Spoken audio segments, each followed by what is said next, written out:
give a few minutes here this morning. Some of you might be called uniquely to a different type of mission that you've never thought of, an opportunity to show God's love as you've been shown through adoption.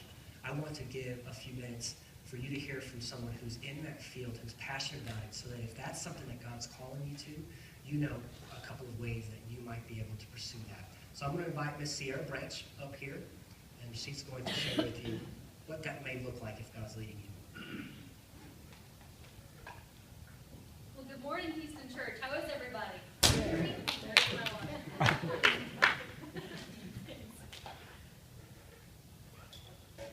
Can you hear me? Yes, I can hear me. Well, good morning. It is so exciting to be here. This is my home church. So if I have not had the pleasure of meeting you, my name is Sierra. I grew up here at Heaston. I belong to Tam and Danny Shrum. These are my people over here. But I will tell you it is much different to be up here in a professional capacity, whatever that looks like, as opposed to being up here as a representative of Super Summer or as someone who volunteers for VBS. So if you'll bear with me here, we're going to change gears. I'm going to put on my professional hat for today. But what we are doing this morning is celebrating what's called Orphan Sunday. And Orphan Sunday is actually a nationwide effort. It's put on by the Christian Alliance for Orphans. So next Sunday, actually, we're a little early because we're proactive here at Heaston Community Church. But next Sunday, there'll be congregations across the United States that are engaging in this conversation of what does it look like for the Christian community to step up and intervene in the orphan crisis, what our obligation is, and how to kind of carry that out. So I work for the Bair Foundation. Technically, my title is the foster parent recruiter. My job is to travel and educate the community as to the need for foster parents and adoptive parents, and then also train those families that have been called and walk alongside them during that journey. So I absolutely love what I do. It is not a job for me. It is a calling that God's placed in my life, and I'm so honored and humbled every time I get to get up here and speak to people about what that looks like and what He laid on my heart. So just a little bit of background, because I don't want to spend a lot of time talking about the Bair Foundation. I have a table outside. I have lots of educational information. I would love to have a conversation with you later. But what I really want to talk about is, our obligation as Christians. But just as an introduction, the Bair Foundation, we are a Christian agency. We are a child placing agency, and so what that looks like is we work with the state of Oklahoma. So DHS has custody of these children. They call us. They say, do you have a home for this 4-year-old boy? Do you have a home for this 13-year-old girl? And we say yes or no, and then if we do have a home, we place those children and we monitor that home. Does that make sense? Is that kind of in a nutshell? Can I get some head nodding? Okay, this morning, just so you know, there's going to be a lot of information coming at you. So just bear with me here, but that's essentially what it looks like. So I think the hardest part about my job, there's a lot of difficulties in working in this type of field, a lot of heartbreak, but for me, I think the hardest part is for me to get up here and harness my passion for what I do, because I really want to sit down with each and every one of you and let you know that you are called to foster care in some capacity. This is what God has ordained for us to do as the Christian community. But to pull that back a little bit and just give you an overview of that information is difficult for me, so I'm trying. So I know that we have kind of a biblical doctrine already laid before us this morning. I love that I get to be part of the applicable part of the sermon. But I do want to take a quick look at James 1, verse 27. You don't have to turn there, because I'm going to tell you what it says. But James is talking about religion. He says, pure and undefiled religion before God our Father is this, to take care of the orphans and widows. Now, if you work in my field, you know that this verse is thrown out a lot. It's my signature on my email, so we hear it a lot. But I really had to think about this for a long time, and what does that mean?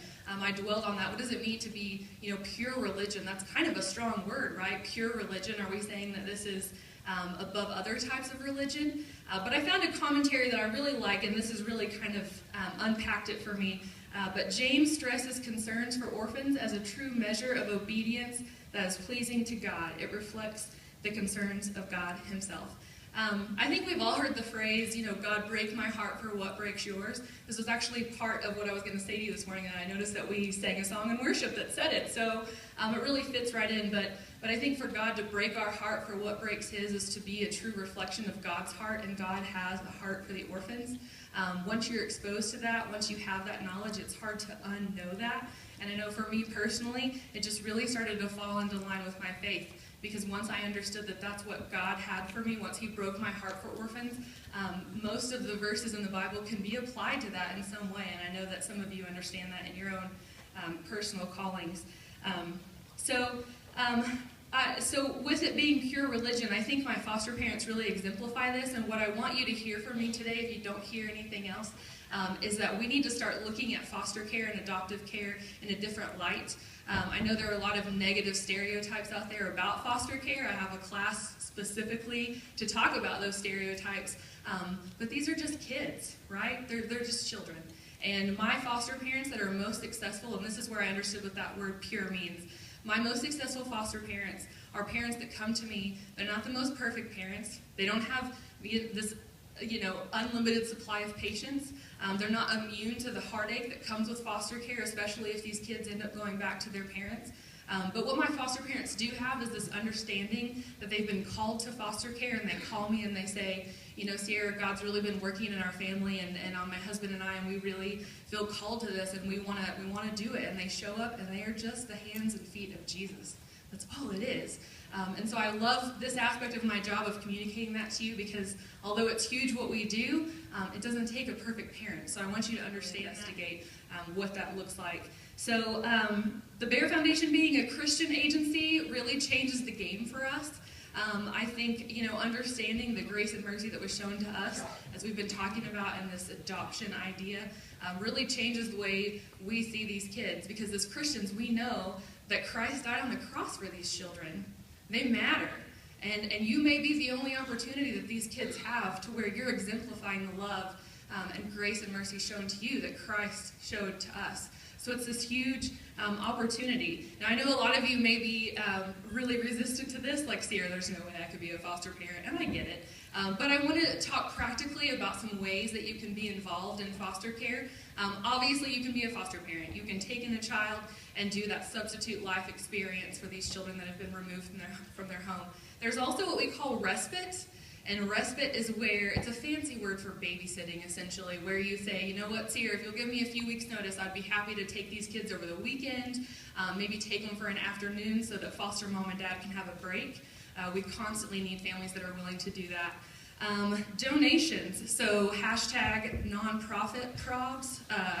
Being a nonprofit, we don't have an unlimited supply of money, and that, it takes money to run this organization. I have a huge heart.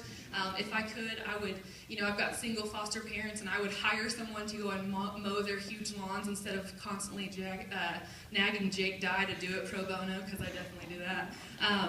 But anyway, we've got our Christmas party coming up. There are just a lot of opportunities where monetary donations would be really helpful in us taking care of our parents. Like yesterday, we had a mandatory training, so I went and bought a bunch of donuts and juice. And I mean, I can do it, but it would be nice if, we had the donations to help us do that. So volunteering with our group nights, when we do these support groups for our families, it's really important to me that we keep this, and I won't go on about that, but it's just very important that they have a place to come, fellowship with one another, do devotions, be encouraged, and we need somebody to keep our children alive while these parents are out of the room. So if that's you, if you'll say, hey, you can run a background check on me, and I'll come and give an hour and a half of my time to play with your kids, then that would be great. Let's see, what else? Praying. So praying, lastly, but obviously not least, there's a lot of room for prayer in this situation, in this crisis that we're in Oklahoma.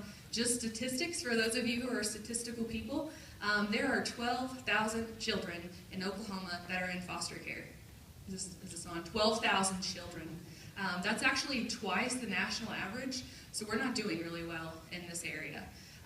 But I believe in Oklahoma. I believe in the intervention that Christians can have on this crisis, because even worse than the statistics of having 12,000 children in care are the statistics of what happens if we don't intervene in the lives of these children, because studies will show us that these kids, if not if not brought into a loving and Christian environment, will end up in jail.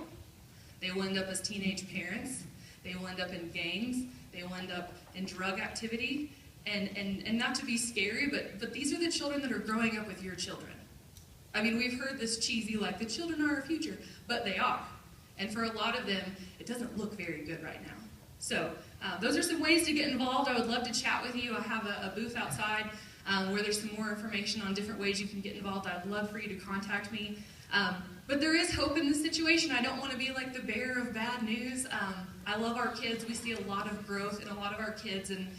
And last week we had a group night, and I love arts and crafts, and I love to be sentimental and cheesy. So what we did was we had each one of our kids trace their handprint and then write on there what they were thankful for. And I was going over them for fun. This was actually after Pastor Justin and I had met about what I was going to talk about, and this was on my desk. So I don't know if you can read it from there, but a few things this child is thankful for. I have a junior high school, family, friends. There on the middle finger it says, I am a professional drawer. So humility is not something that we're working on yet, but maybe we'll add that. And in the middle says, Jesus, and I think something about puppies, but Jesus is on there, but the thumb is what I want your attention to be drawn to, because it says, I am thankful for foster care. And God has a way of really opening my eyes. I think that I know it all, which is really weird for my personality. I don't generally think that way, but every once in a while, something will happen, and it'll take me to a deeper level in this profession that God's called me to. And when I saw that, I am thankful for foster care. It was a nice moment for me, because we know the statistics are daunting. We know the situation, the trauma that they come from, but what we're doing with these kids is huge. So we have an opportunity to intervene in their lives. We have an opportunity to show them the love and mercy that God has shown us. And some of them feel thankful for foster care, and they should. If you know the foster parents I have, you would understand why they're thankful for that. So I realize this is a huge undertaking.